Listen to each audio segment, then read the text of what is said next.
It's a story of love and loss, of sadness and strength, and now of hope found. Ginger Gilbert Ravella's story starts in Clovis, New Mexico.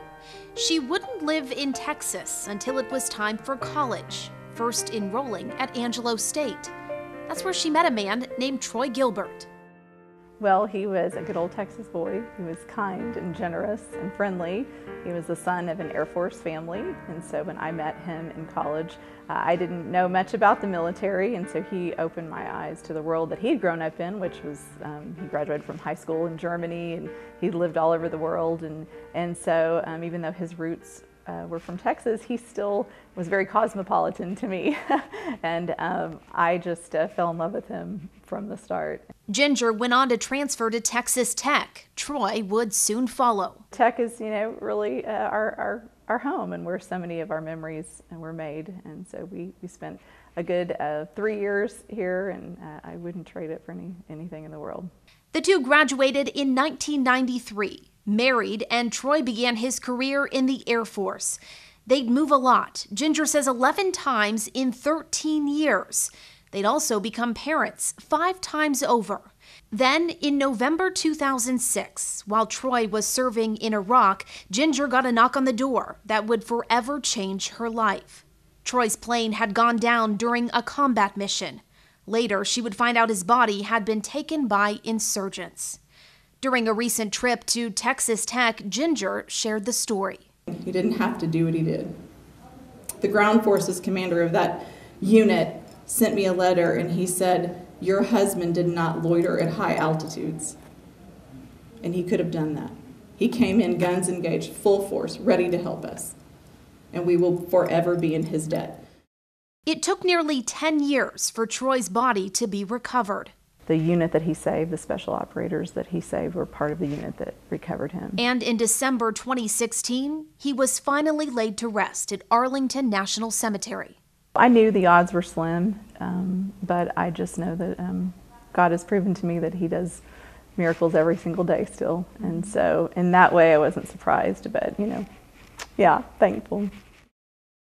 Ginger says there have been a lot of long, hard days, months, and years since Troy's death. I was left as a widow at 36 with all these babies looking to me, for what we were going to do next. And I wrestled with a lot, wanting to live still with what could God possibly have, left for us, and without the provider and the love of my life and the father of my kids. Writing, Ginger says, helped her cope.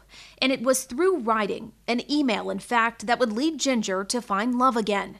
His name was Jim Ravella, and he too was grieving. He had been writing for years. His wife struggled and battled breast cancer for 4.5 years, and so it was cathartic for him too. So we had a blog and just, poured our heart out on it, really for no one but ourselves. The blog would become inspiration for a book titled Hope Found. It's written by both Ginger and Jim, who married in 2008. There's so much more to the story that can be told, in an interview or speaking.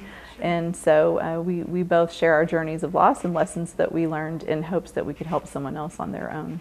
Whether it's writing or speaking, Ginger says she'll continue to share Troy's story. He was my college sweetheart, and he was a true American hero, and what he did for our nation and for the men that he saved the day that he lost his life, I believe should be told. I want his legacy to carry on, and I think that it's my job. She now travels the country speaking on behalf of Folds of Honor, a nonprofit that provides scholarships to the families of wounded and fallen soldiers.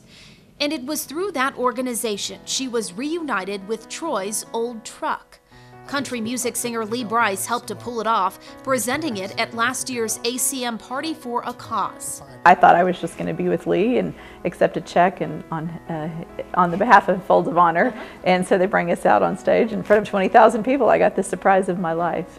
We just put our heads together and we figured out how to find it for you, and we've got your truck back. He reached in his pocket and pulled out the keys of an old truck, and I knew whose the keys those were. Those were Troy's keys. My kids got to sit behind the wheel of the truck that their daddy drove them around in, the truck he took to work every day. I drive your truck.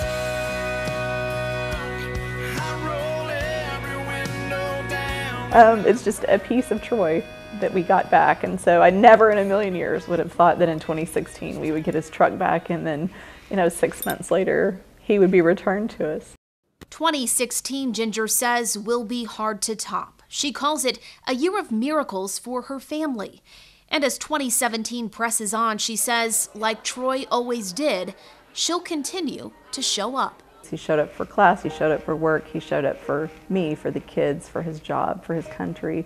And that day when it really, a decision had to be made whether he was going to really show up for those guys who were screaming over the radio for someone to help them, he made the decision that he was going to show up no matter the cost.